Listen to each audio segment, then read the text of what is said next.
Picture a tranquil Malibu morning turned nightmarish as drawn guns and flashing sirens shatter the calm of a beloved hero's driveway, igniting a chain of events that challenges everything we know about trust and identity. Will you dare to uncover the truth? Darius Big D Cole couldn't escape the sound of the Pacific, an ever-present roar that both calmed him and set every nerve on edge. All across Malibu's postcard-perfect shoreline, the early morning sky glowed in hushed lavender, a color far too serene for the tension brewing in his gut. He stood at the water's edge, barefoot in the cool sand, trying to shake off the feeling that something was looming just beyond his line of sight. The breeze, heavy with the scent of sea salt, curled around him as if urging him to let go and savor the moment. But Darius couldn't settle. Not this morning. He was a giant in every sense, well over 6.5 feet tall, broad-shouldered, with hands that once effortlessly gripped basketballs on national television. Now, those same hands trembled slightly against the hush of dawn as he stared into the endless expanse of blue. Back in his playing days, fans had known him for a single moniker, Big D. It was an acknowledgement of his towering frame, but also a nod to the gargantuan heart he'd poured into the game. After retirement, he'd chosen Malibu not just for its prestige or the ocean views, though they were undeniably magnificent, but for the promise of peace, a refuge from the relentless spotlight he'd endured for years. Yet this morning, peace felt more like an illusion than a reality he could cling to. There was an inexplicable tension, an electric hum in the air. Each swell of the water carried a dark whisper of uncertainty, and it fed the unease that had been coiling in the pit of his stomach for days. Darius exhaled, wishing he could name the undercurrent gnawing at him. He usually had an ironclad composure, developed over decades of handling pressure both on and off the court. But the sense of dread that lingered in his chest this dawn felt different. It was quieter and more insistent, like a faint alarm that wouldn't stop ringing. He made himself turn away from the ocean and walk back across the sand toward his house. A sense of foreboding draped over him, though he couldn't say why. His modern Malibu home, with its smooth lines, white exterior, and floor-to-ceiling windows, stood proudly on a gentle slope above the beach. From the outside, it looked like an aspirational dream come to life, the kind of property real estate agents showed off in glossy magazines. The inside was equally impressive, decorated with trophies and mementos from his career, but Darius never flaunted those accomplishments. He'd long since learned the value of quiet humility, though humility did nothing to quiet the swirl in his mind now. He brushed a layer of sand from his ankles at the base of the steps, pausing to glance over his shoulder as if expecting someone to be watching. No one was there, just the sea, continuing its ceaseless rhythm. He ducked inside, slipping into the open, sunlit living area that spilled into the kitchen. The clock on the wall read 6:05 a.m. Teresa, his mother, would still be asleep upstairs if she'd had a restless night. He hoped she'd stayed soundly asleep. He needed her well rested, especially given the mounting sense he had that they were all on the brink of something unwanted. His routine rarely changed: a quick shower, a cup of strong black coffee, and a few minutes of quiet reflection before the day accelerated. Today, though, the calm he craved felt impossible. Even the gentle drip of the coffee maker seemed ominous, every drop a countdown he couldn't decipher. Darius distracted himself by arranging cups and plates on the kitchen counter. A small photograph caught his eye, the one of him and his mother at a charity event in downtown Los Angeles years ago. In the picture, they were beaming, arms around each other, surrounded by a group of grinning kids. It was one of his favorite memories. Those kids had looked up to him, not just as a star athlete, but as proof that good things could come from tough beginnings. He set the photograph face down. The memory was too sweet for the heaviness filling him now. He tried to refocus, to conjure up the soothing spirit he needed. Instead, a disquieting echo kept bouncing around his head. Trouble. Something is coming. Mid-sip, he heard footsteps on the stairs. Light, cautious steps that signaled Teresa was awake. Sure enough, a moment later, she appeared, tying the belt of her pale blue robe. Her eyes shone with affection, and the faint lines on her face deepened when she saw him. She'd raised him on her own after his father's early exit, guiding him from a rough Chicago neighborhood all the way to national stardom.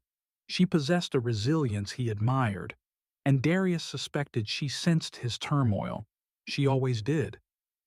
"You're up early," she said softly, crossing the living room's polished floor to join him in the kitchen. "Couldn't sleep again?" He shrugged, trying to put on the easy smile he was famous for. "Just needed to catch the sunrise," he said, dodging her question. A slip of tension might have escaped his voice. Her gaze narrowed. Teresa placed a gentle hand on his forearm. "You've been restless all week, Darius. Something's on your mind." He swallowed, unsure how to articulate his dread without sounding paranoid. "I'm fine," he lied. "Just can't shake a weird feeling. Maybe it's about the house, or something in the air." He offered a half laugh, but it fell flat. She studied him for a moment longer. "Well, have some breakfast.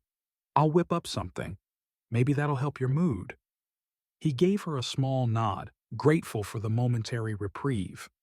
Teresa's cooking had always been a balm for his anxieties. He stayed in the kitchen, leaning against the counter while she bustled around, pulling eggs and vegetables from the fridge. The aroma of sautéed onions soon filled the space, a warm smell that reminded Darius of childhood mornings before school. He tried to let the scent soothe him, but the tension in his spine refused to loosen. Just as he settled on a stool, a hollow knock sounded at the front door. He jolted, nearly spilling his coffee. Who would be knocking this early? Teresa shot him a quizzical look and motioned for him to stay put. But Darius shook his head and moved to answer. Something about the timing made his pulse pound. He swung open the door to find Mr. Shaw, the elderly neighbor who lived a few houses up the hill. The old man gripped his cane with one hand and a plastic container in the other. Despite the morning chill, sweat beaded on his forehead. "Morning, Big D," Mr. Shaw said, breathing heavily. Sorry to bother you so early, but I was out walking and had a feeling you'd want these." He extended the container with a tremulous hand. Darius peered inside.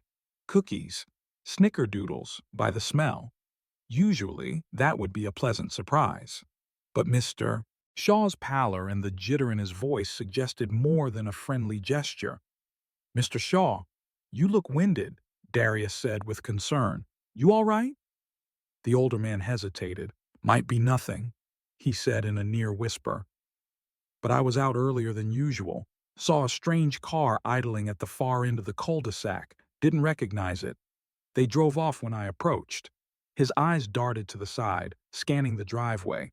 Then he forced a smile. "Probably just someone lost. I know I can be paranoid." Darius tensed.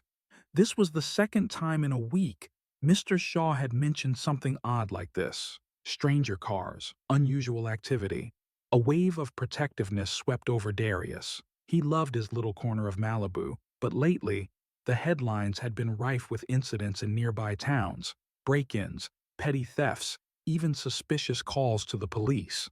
He was no stranger to misguided suspicion either, from all the times he'd been sized up due to his imposing figure.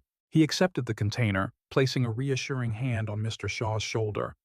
"Thanks. We appreciate the heads up." A flicker of relief passed across the older man's face, as though he just needed someone to listen. After a short exchange of pleasantries, Mr. Shaw shuffled off, and Darius stood alone on the doorstep, gazing out at a street that looked deceptively normal under the rising sun. Teresa peered around the corner. "What's going on?" she asked. Darius shut the door softly, brows knitted. "Mr. Shaw saw some suspicious car again. He seemed rattled. Teresa frowned. He's lived here so long. If he's worried, then maybe we should be too. Darius couldn't argue with that. The uneasy feeling that had stalked him all morning only intensified. For a moment, he allowed himself to wonder, was the tension he felt connected to these odd sightings in the neighborhood? He'd heard rumors swirling about burglaries hitting wealthy enclaves along the coast, perpetrators who targeted houses they believed unguarded or belonging to absentee owners. The notion grated at him. His house was no fortress, though it had modern security measures in place. He'd never wanted to turn his home into a fortress, preferring an open-door policy for kids in the area. He tried to shrug it off as paranoia. After all, this was Malibu. Perhaps it was all just coincidence. Yet a knot refused to loosen in his chest.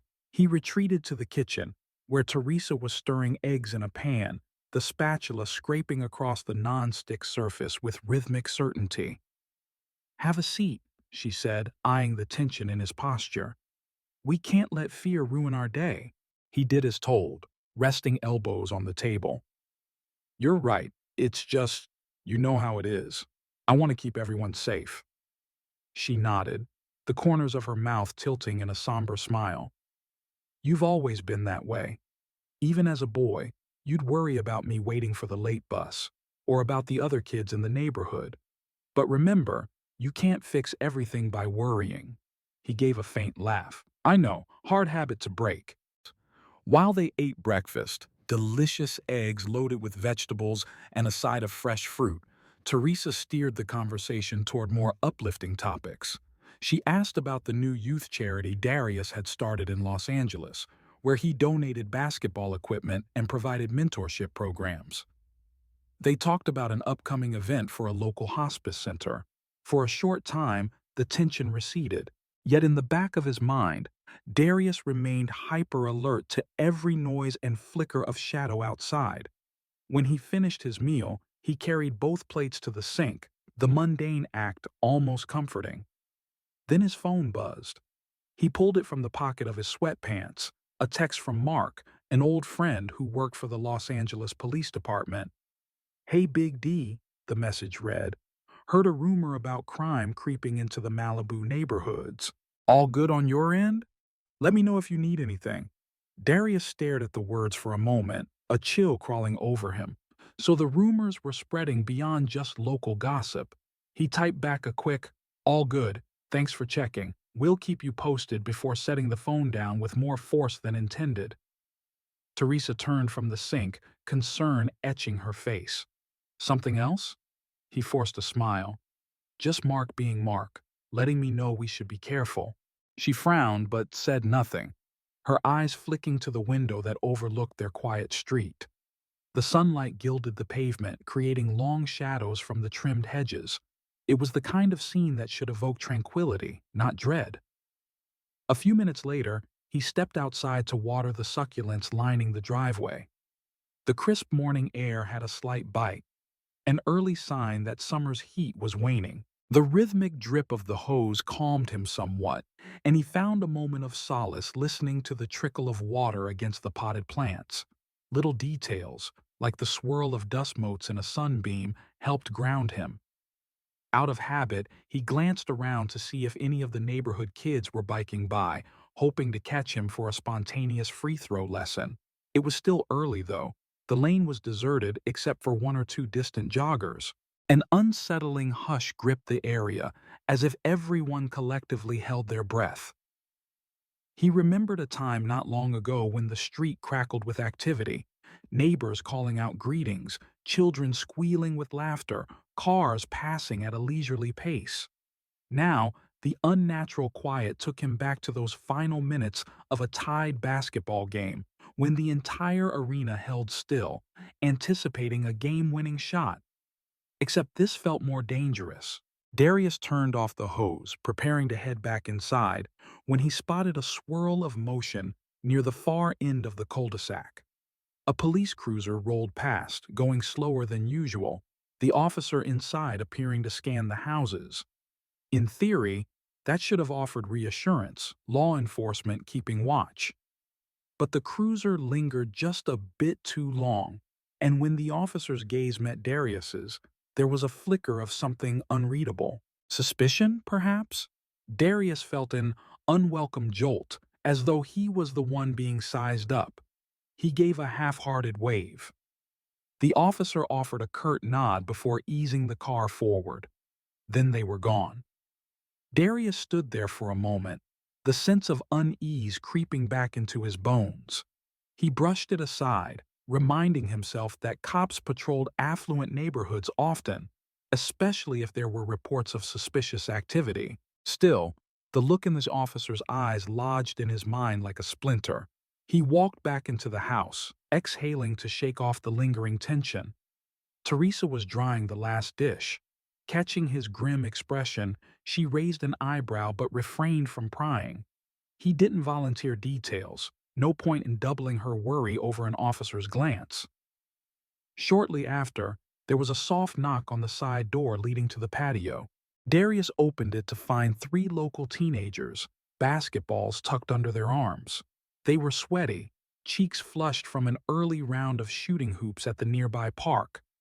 Over the years, they'd grown from shy kids who gawked at him to fearless teens comfortable enough to barge in for an ad hoc practice session. "Hey, Big D," one of them said. "We were, wondering if you had time for a quick round?" The other two grinned sheepishly. Darius's mood lifted slightly. This was the exact reason he'd chosen not to isolate himself behind heavy gates. He nodded, stepping outside. "Sure, but no fancy rules this time," he teased, closing the door behind him. "Straight up, first to 5 points?" The kids whooped their agreement, and soon they were dribbling on the small concrete patch near his driveway, the dull thud of basketballs echoing off the house's exterior. Teresa stood by the door for a moment, smiling as she watched them. Sometimes, Darius took for granted the effect he had on young people. Even a few minutes of play with someone they looked up to could ignite big dreams. He let them practice their crossover dribbles, occasionally stepping in to offer pointers. Eventually, they challenged him to an actual game, though he scaled down his effort to keep it fair. They scored a few times, spurred on by high fives and laughter, until they forgot their nerves and settled into the pure joy of competition. For a short time, the world was just the bounce of the ball, the squeak of sneakers, and the shared delight of a well-aimed shot. But if he was being honest, Darius wasn't entirely present. In the corner of his vision, he kept watching the street, half expecting that police cruiser to return. Each car that rolled by triggered a flash of alarm. More than once he caught himself glancing around anxiously, as though searching for the mysterious threat that seemed to be closing in. The moment the kids announced they needed to leave to catch a ride to summer school, relief mingled with guilt in his chest. He was glad for their company, but maintaining that cheerful facade had been tougher than usual. He sent them off with a fist bump each, reminding them to stay focused both on the court and in class. They waved their goodbyes, turning back every few steps to grin at him. When they were gone, the driveway felt ominously still once more. A sinking feeling overcame him, and he realized he was drenched in sweat that had little to do with basketball. Slipping back inside, he kicked off his sneakers and guzzled water straight from the bottle. Teresa noticed the jitter in his posture. She didn't question it, but her silent concern was palpable. Over the next hour, Darius busied himself with routine tasks, reading emails about charity events, flipping through a local newspaper. None of it calmed the disquiet. A headline snagged his attention. "String of break-ins in coastal neighborhoods. No suspects identified." He read the short article, discovering that the burglaries were growing bolder. The thieves allegedly targeted homes that seemed either unoccupied or lightly guarded. He swallowed hard, feeling a tightness in his chest. His home was large, but not bristling with security. He remembered reading about how criminals sometimes observe targets for days, noting routines and vulnerabilities. Was that what Mr. Shaw had glimpsed earlier? A scouting car? His shoulders tightened, a cocktail of anger and apprehension swirling in him. While he hated living in fear, an underlying thought whispered, if these thieves came, how would the police react upon seeing a towering man in a hoodie, especially at night? He'd had enough encounters with law enforcement in the past, skeptical looks, brief interrogations, whenever he walked in the wrong neighborhood or wore the wrong clothes. Mid-thought, his phone rang. He looked at the screen.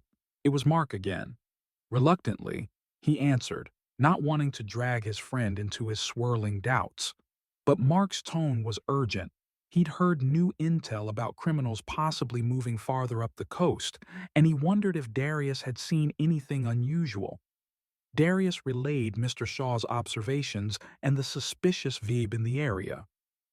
You watch your back, Mark warned. And your mother's, too. We're a couple counties away, but if anything weird happens, call me, all right? Sure, Darius said, his voice subdued. Thanks, man.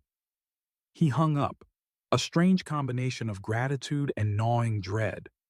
Even though he had connections with law enforcement, that didn't mean the scenario would unfold smoothly if something went down. He wasn't naive enough to believe that his name or history guaranteed safety. Not when fear got involved. All day, that sense of waiting clung to him. He tried to push through it, taking on chores, calling local nonprofits, even rummaging through the garage to find old sports gear he planned to donate. Teresa offered him words of encouragement, emphasizing that no matter what lurked outside, they were together, prepared, and mindful. He did his best to smile, but the tension locked his muscles tight. As evening approached, the Malibu sky turned a vibrant mix of orange and purple, a scene too beautiful for the undercurrent of dread in his heart. They decided to eat dinner outside on the patio, hoping the gentle breeze might help them relax.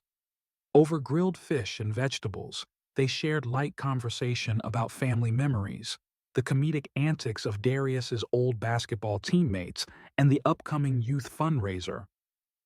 The emotional weight eased slightly, replaced by the comfort of closeness. Still, every now and then Darius's gaze drifted to the perimeter fence, half expecting to see headlights lingering or silhouettes creeping. A single crow soared overhead, letting out a mournful call that echoed in the twilight, heightening the uneasy mood.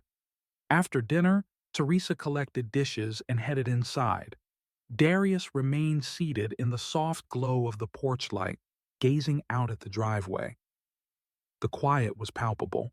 The ocean's distant roar was the only soundtrack, a never-ending lullaby that threatened to drown out the voice in his head screaming that something was off.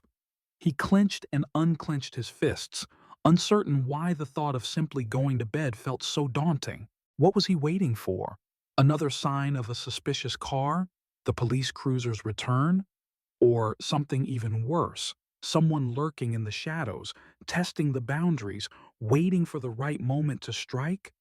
The question pounded in his mind, unanswerable but insistent.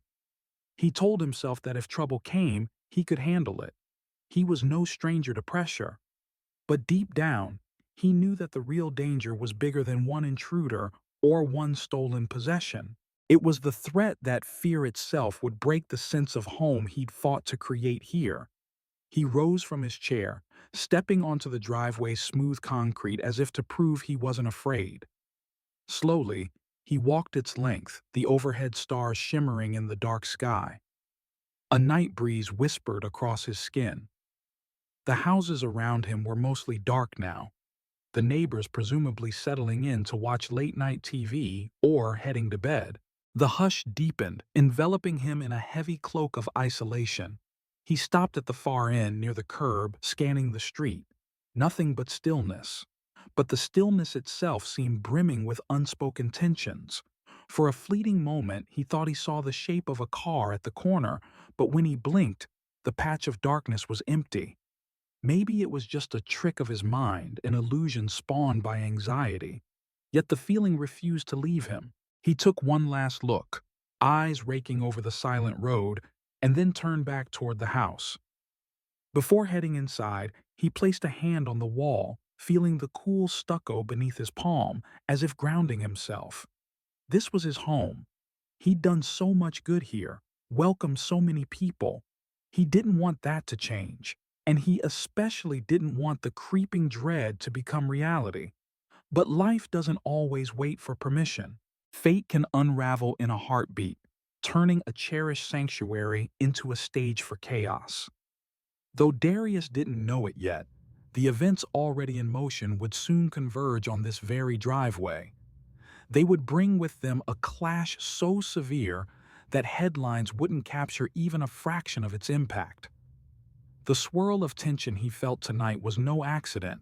It was the first tremor of the earthquake that would shake the very foundation of his world. Unaware of how swiftly everything was about to shift, he exhaled, shaking his head as if to dispel the apprehension. With quiet steps, he re-entered the house and locked the door behind him. Tomorrow, he told himself, will be just another day. He couldn't have been more wrong.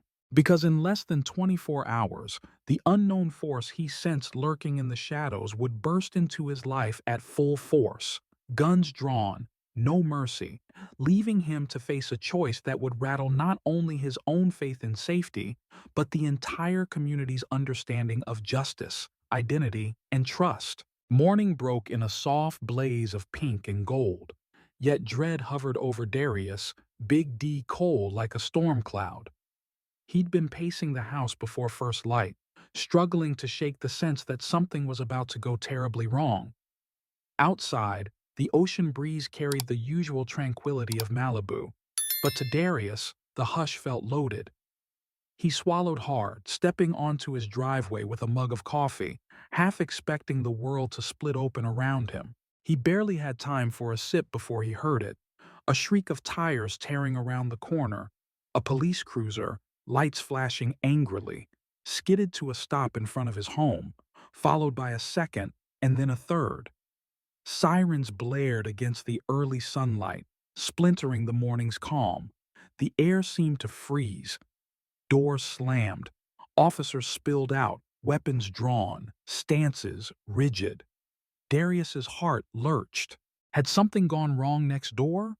Was a fleeing suspect racing through his yard? Then he realized their guns were aimed at him. He stood rooted in disbelief. The coffee mug trembled against his palm. One officer shouted, "Drop it! Hands up!" The voice was thick with urgency. But Darius couldn't believe any of this was real. He lived here. He wasn't the threat. Yet the sight of gun barrels leveled at his chest jolted him into motion. He released the mug, heard it shatter, and slowly raised his hands. Across the street, he glimpsed Mr. Shaw, old and trembling, stepping onto his porch. A few doors down, Camilla pointed her phone, recording. In a moment, neighbors gathered, eyes wide and terrified. Darius felt a flash of shame and anger. How had his own driveway become the site of this madness? Still no explanation came. The officers closed in, barking orders about staying on the ground, about not making sudden moves. Darius sank to his knees, shards of porcelain digging into his skin. Heart hammering, he managed a strangled protest. "I live here. Don't move!" another officer shouted, voice cracking under tension. A third cruiser screeched to a stop behind him, blocking the street's exit. More doors flew open, more drawn weapons. It felt like a cinematic standoff, except the panic in the officer's eyes was real, and Darius was no actor who could step off the set. He caught fleeting glimpses of Teresa, his mother, hovering near the doorway. She looked desperate, as if one false step might ignite a tragedy. A female officer, gun still aimed, radioed something Darius couldn't decipher. He heard only static and frantic voices.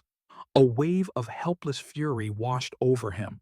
Could none of them see he wasn't a criminal? Then his mind flashed to the rumors of burglaries nearby, the calls about a tall suspect. A single anonymous tip must have triggered this swarm. His knees throbbed, but he willed himself to stay absolutely still.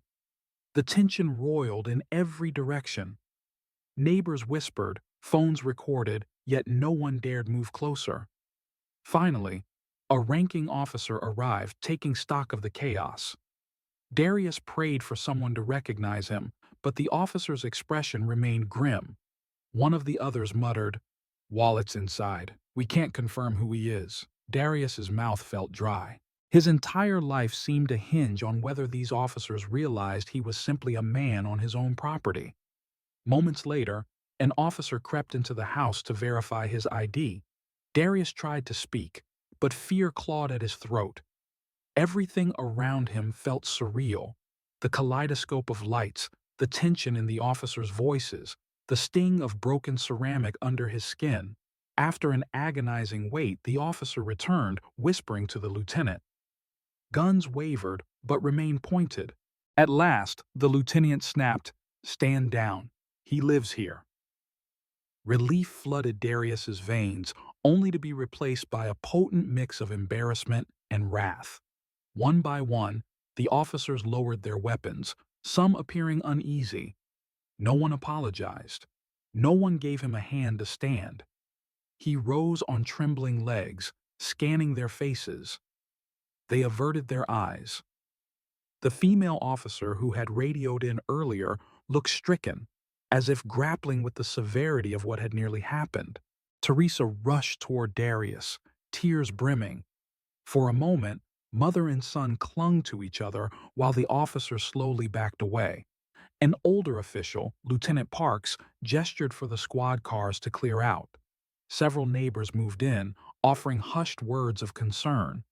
Mr. Shaw looked furious and heartbroken all at once. Camilla still gripped her phone, eyes full of disbelief. The entire block felt shell-shocked, as if they'd just witnessed a close brush with disaster. Darius stared at the receding police vehicles, fists clenched. He wanted to yell at them for bursting onto his property, for forcing him to the ground in front of everyone.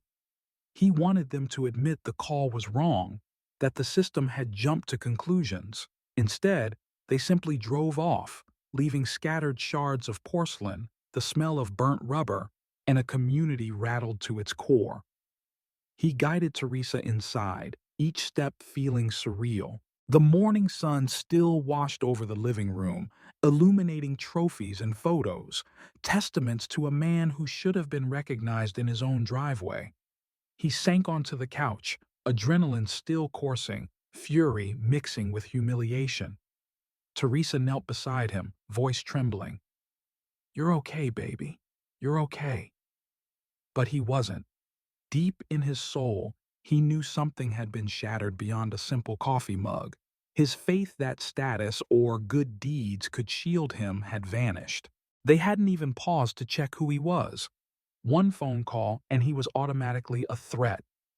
Outside, the murmur of neighbors drifted through the walls. Their confusion and anger echoed his own. Darius swallowed hard, trying to steady the hammering in his chest.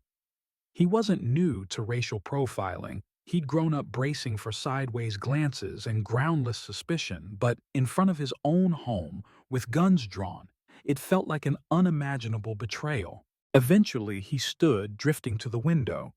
He watched the watchers, neighbors on sidewalks, cameras still rolling. His phone vibrated, likely friends who'd seen the videos already pouring online. This scene wouldn't stay private for long, yet he couldn't bring himself to speak, to answer any questions. He needed a moment to breathe, to process the nightmare that had stolen his morning. Teresa's gaze locked with his. She looked both devastated and resolved, as though she'd known this day could come. Darius recalled her warnings from his teens, "Never give them a reason to fear you. Be calm." Today, none of his composure stopped them from storming in. He gently touched her arm. "I'm sorry," he whispered, voice cracking, "for all this." Tears traced her cheeks. "You have nothing to be sorry for," she replied. "Not a thing." Outside, the sun climbed higher, mercilessly bright. The hush enveloping the house seemed almost painful, like a stage gone silent after a brutal act. Darius inhaled, exhaled, forcing composure. He'd never felt more vulnerable in his own home. Questions whirled. Would the police return? Who made that call? And most pressing, how could he channel his anger to ensure no one else faced a morning like this? He clenched and unclenched his fists, a heartbeat echoing in his ears. The images of drawn guns stayed lodged in his mind, an instant replay of horror on a loop. No matter what came next, media coverage, public outcry, he knew he couldn't simply forget. The driveway, once just concrete and routine, was now etched with the memory of fear and the bitter taste of nearly lost dignity. Teresa reached for his hand, clasping it with a mother's fierce love. Darius studied the shattered fragments of his mug outside, a stark reminder of how easily life could fracture. The morning's beauty had masked an impending crisis, and now that it was over, everything felt irreversibly changed. He swallowed back the lump in his throat. "It's not ending here," he said, voice low. Teresa nodded. She understood better than anyone that what began on the driveway this morning would resonate far beyond their front door. And so they stood, side by side, bracing themselves for the next wave. The sirens might have faded, but their echo would remain, and Darius couldn't help but sense that his real battle had only just begun. In the days following that harrowing morning, the shockwaves of the incident reverberated far beyond the confines of Darius Big D. Cole's once tranquil driveway. News of the standoff spread through Malibu like wildfire, igniting passionate conversations among residents, stirring debates on social media, and drawing the wary attention of local news outlets. For Darius, the repercussions were not confined to the immediate physical threat he had narrowly escaped. They seeped deep into his soul, dredging up old wounds and forcing him to confront the harsh reality of a world that still viewed him through a lens of suspicion. The neighborhood, once a picture of serene coastal life with its sun-dappled streets and warm, familiar greetings, had transformed overnight. Neighbors who had once exchanged friendly waves now huddled together in small clusters, their voices hushed as they shared incredulous whispers about what had transpired. Mr. Shaw, a fixture in the community with his gentle wisdom and kindly smile, was seen on his porch with tears glistening in his eyes, recounting the moment to anyone who would listen. His normally reassuring presence was now marred by an unmistakable sense of grief and betrayal. Camilla, too, emerged from behind hedges and windows, her phone still recording, as if every angle of the event needed to be documented for posterity. The collective shock was palpable, a deep, unspoken understanding that something fundamental had been upended. As the videos began to circulate online, the digital world was set ablaze with reactions that ranged from outrage to sorrow, from disbelief to fierce solidarity. Social media feeds became battlegrounds where passionate voices clashed. Some decried the officers' actions as emblematic of systemic prejudice, while others argued that the police were simply following protocol. Headlines such as "Police Pull Guns on Local Icon" and "Big D's Driveway," a scene of unjustified fear, flashed repeatedly, capturing the raw emotion of a community torn between admiration for a beloved figure and horror at the injustice inflicted upon him. Amid this maelstrom, Darius found himself thrust into a spotlight he had long tried to avoid, where every gesture and word would be scrutinized not just by the public, but by a generation desperate for change. In the quiet aftermath, Darius struggled with an internal battle that transcended the immediate shock of the encounter. He was no stranger to the sting of racial profiling. The echoes of his turbulent youth in Chicago had taught him to brace for moments when the world would judge him solely by his appearance. Yet, this was different. Here, in the sanctuary of his own home, a place where he had built memories of community, mentorship, and hope, he had been reduced to a target by an anonymous call that painted him as a threat. The realization cut deeper than any physical pain could. Every memory of past encounters, every whispered remark from years gone by coalesced into a singular, searing reminder that despite his status, despite his generosity, he was still vulnerable to the same injustices that had once tormented him. Late one afternoon, as the sun dipped lower over the horizon, Darius sat alone in his study. The room was filled with relics of a storied past, trophies, photographs, letters of gratitude, but none of these could shield him from the present pain. His thoughts swirled like a turbulent sea. How could a community that once celebrated him now feel betrayed by the same system that was supposed to protect them all? The standoff had not only exposed the cracks in the fabric of local law enforcement, but had also laid bare the lingering fractures in the trust between citizens and those sworn to serve them. Every image replayed in his mind, the cold, unyielding stare of a drawn gun, the stifled sobs of his mother, the wide, horrified eyes of onlookers, served as a testament to the deep chasm between idealism and reality. In the days that followed, as neighbors organized quiet vigils and community meetings to process the event, Darius felt a growing resolve take shape within him. He began to realize that his personal ordeal was, in many ways, a microcosm of a broader societal malaise, a symptom of the pervasive fear and misunderstanding that had long festered beneath the surface of everyday life. His own experience was not isolated. It was a clarion call for empathy and reform, a call that echoed in the tearful confessions of a local mother who recounted her son's fear of police, in the cautious optimism of a retired officer willing to acknowledge past mistakes, and in the quiet determination of community leaders like Paula Ortiz, who urged for meaningful dialogue between law enforcement and the citizens they served. The media frenzy that had once seemed overwhelming now began to reveal its potential as a catalyst for change. Reporters sought Darius's voice, not merely to recount the dramatic events of that fateful morning, but to understand the deeper implications. How one moment of unbridled fear could ripple out and challenge an entire community's sense of safety and identity. In hushed interviews, Darius spoke of the need for accountability, not in a way that demonized the officers involved, but in a manner that recognized the systemic failures that allowed such an incident to occur. He recalled with a heavy heart the countless times he had felt reduced to a stereotype, only to be recognized later for the person he truly was. His words resonated with those who had long struggled with the weight of unjust assumptions. A subtle shift began to occur. In community centers and local churches, discussions were held where residents shared personal stories of fear and resilience. The shared experience of witnessing the standoff had sown seeds of unity. People who had once been divided by unspoken biases now found common ground in their collective desire for a safer, more just future.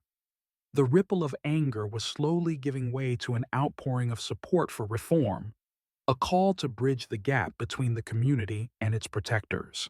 Through it all, Darius emerged not as a victim, but as a potential leader, ready to transform his own pain into a movement for empathy and healing. Even as the memories of that day remained indelibly etched in the minds of those who witnessed it, a cautious hope began to take root. In his private moments of reflection, Darius contemplated the possibility of channeling the shock of that morning into constructive change, a way to ensure that no one else would have to endure such a dehumanizing encounter. His thoughts turned to ideas for community outreach programs, to initiatives that would foster dialogue between the police and the people, and to plans for creating spaces where trust could be rebuilt brick by brick. In this crucible of sorrow and anger, a determination was forged, a silent vow that the incident would not be the end but the beginning of something far greater.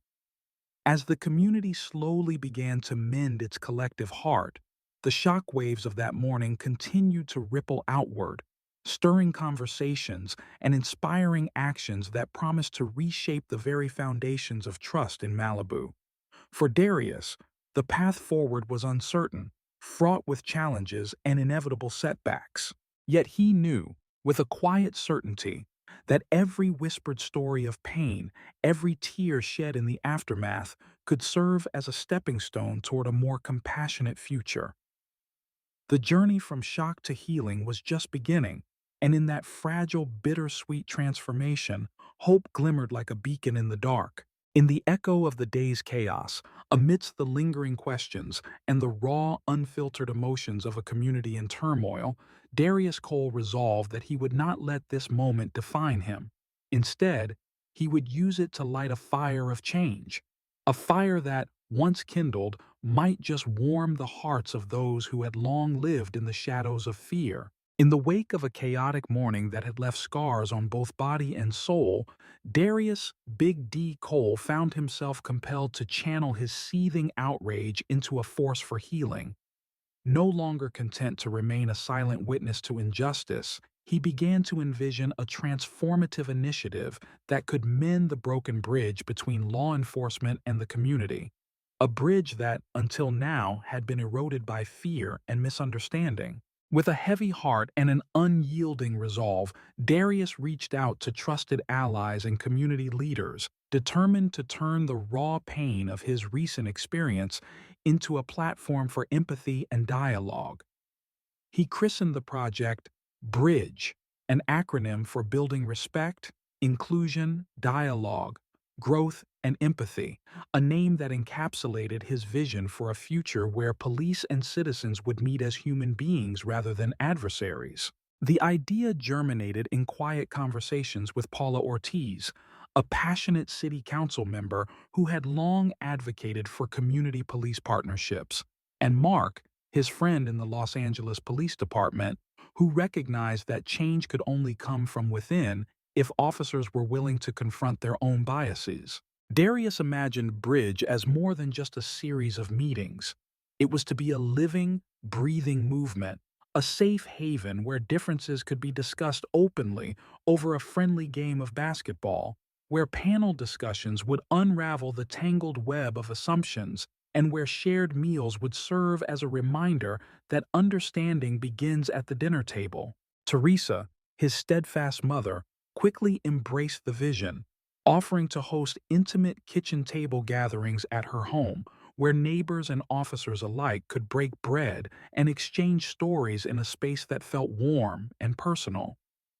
Her gentle wisdom and nurturing presence were the very antithesis of the cold impersonal encounters that had marred the previous day, and her involvement lent the project an undeniable sense of authenticity.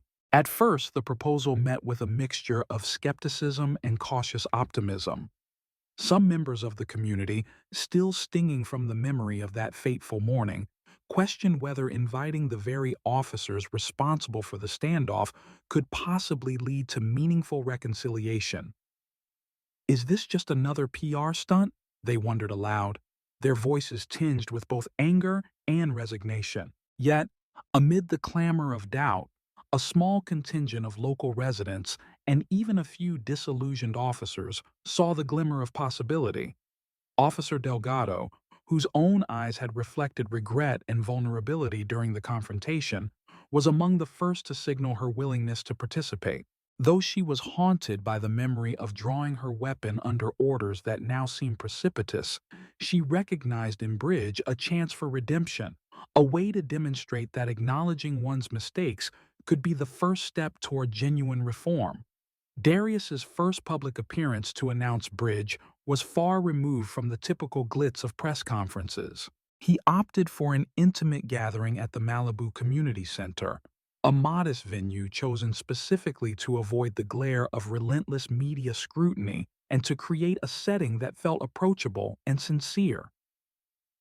On the day of the meeting, the room buzzed with an undercurrent of anticipation as community members, local youth, and a handful of police officers filed in.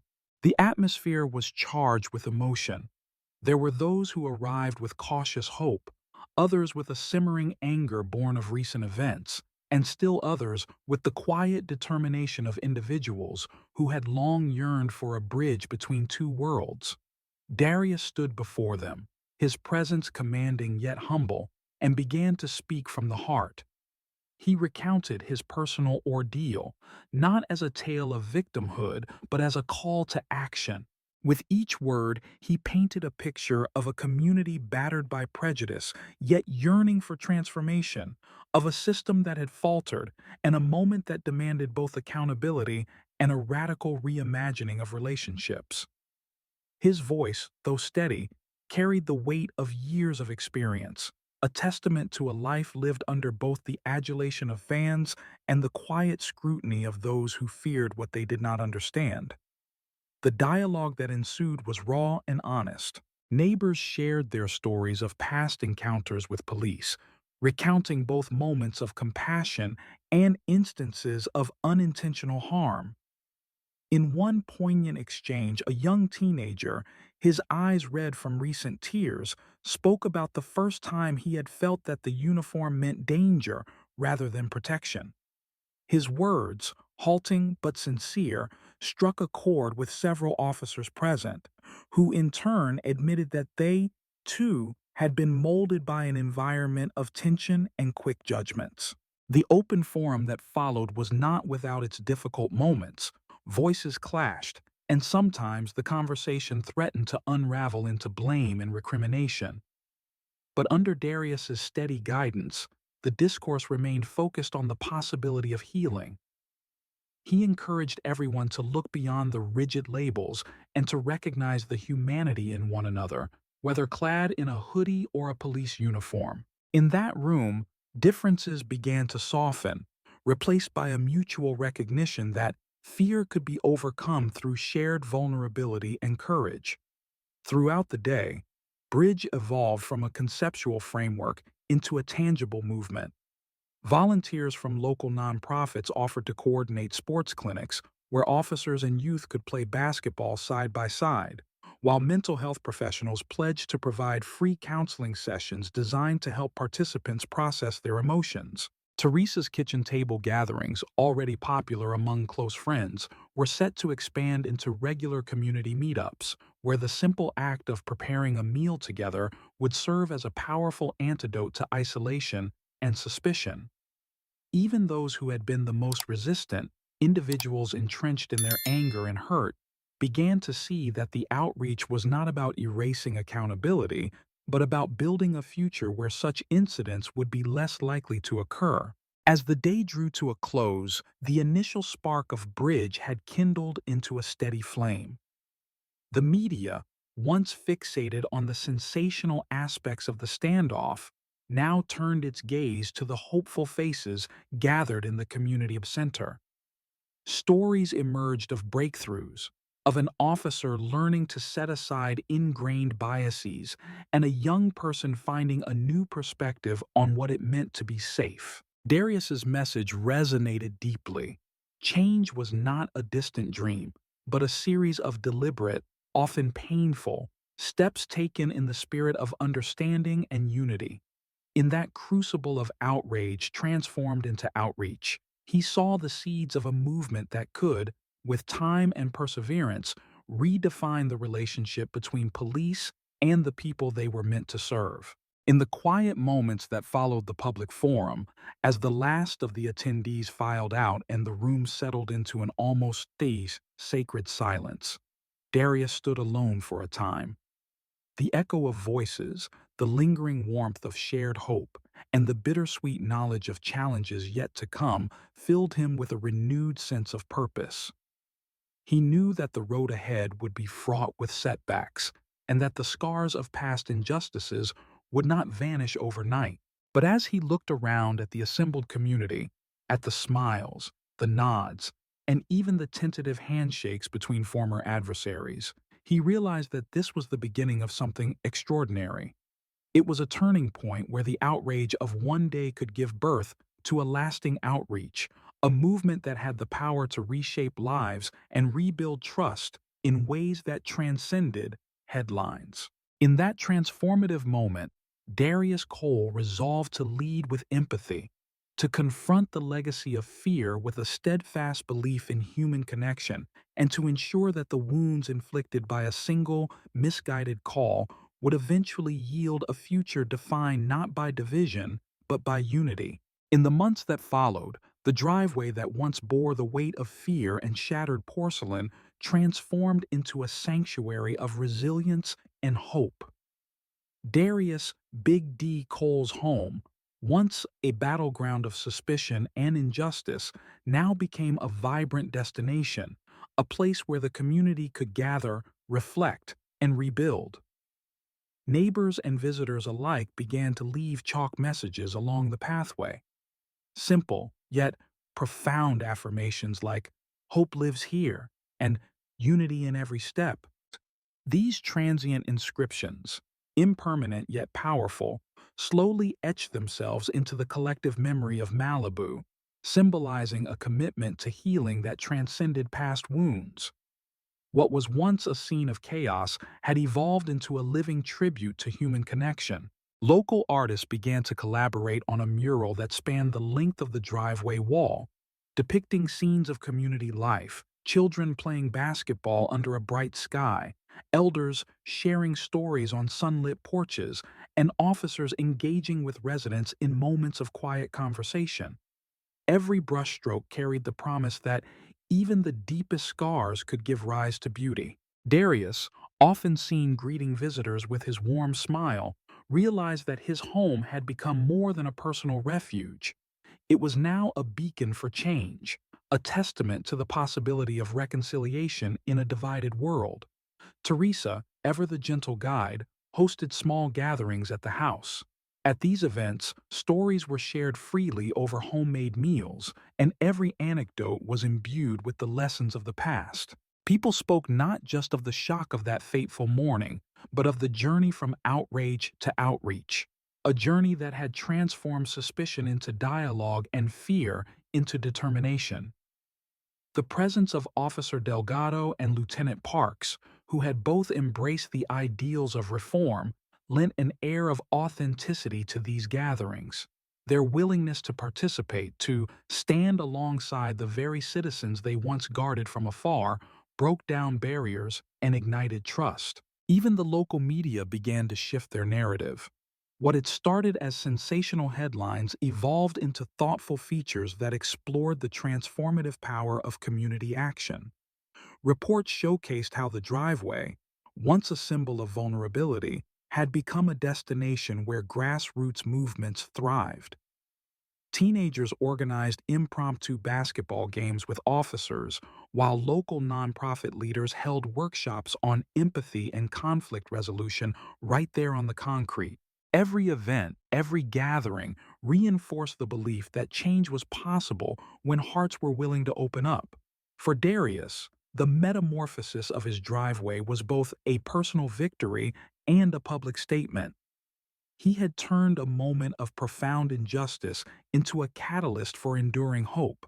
As he stood each morning at the threshold of his home, greeting the day with renewed purpose, he knew that the legacy of that painful episode would be redefined by the unity and strength of a community that refused to be broken. In this small corner of Malibu, fear had been replaced by a vibrant spirit of togetherness, a spirit that would continue to inspire long after the chalk had washed away. In the end, the story of Darius, Big D. Cole, stands as a testament to the power of resilience, transformation, and the human spirit's unwavering ability to turn pain into progress. Darius, once celebrated for his towering presence on the basketball court and revered for his philanthropic endeavors, found his sanctuary shattered one fateful morning when police officers, driven by a misguided anonymous tip, stormed his driveway with drawn weapons. That day, the very space he had nurtured, a space where laughter once echoed with neighborhood children and warm greetings among neighbors flowed freely, became a stage for a harrowing display of suspicion and fear. The incident, marked by the shattering of his coffee mug, the cold command of "hands up," and the sight of armed officers reducing him to a target of preconceptions, was more than a personal violation. It was a piercing reminder of the systemic biases that continue to haunt even the most established members of a community. The shock of that morning reverberated far beyond the immediate chaos. It rippled through the hearts of those who lived in Malibu, igniting discussions in hushed tones on front porches and stirring passionate debates on social media. Neighbors who had once trusted that their community was a safe haven were suddenly forced to confront the reality that fear, rooted in long-standing prejudices, could infiltrate even the most idyllic of neighborhoods.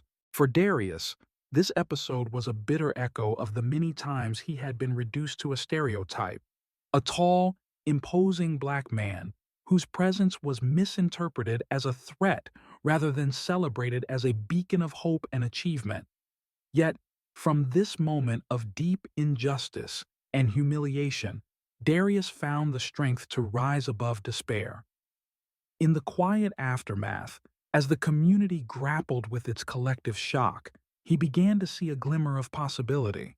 The same pain that had nearly broken him became the catalyst for a radical reimagining of how a community could heal and rebuild trust.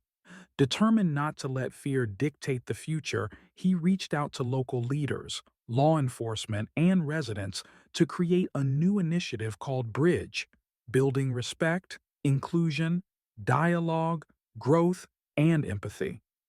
This initiative was not merely a reaction to a single event, but rather an embodiment of his lifelong belief in the power of human connection. He envisioned a platform where officers and community members could come together over shared experiences, whether it be in a friendly game of basketball, a moderated discussion in a community center, or an intimate meal at his Mother Teresa's home, where every participant could see each other as human beings first, beyond the confines of uniforms or stereotypes.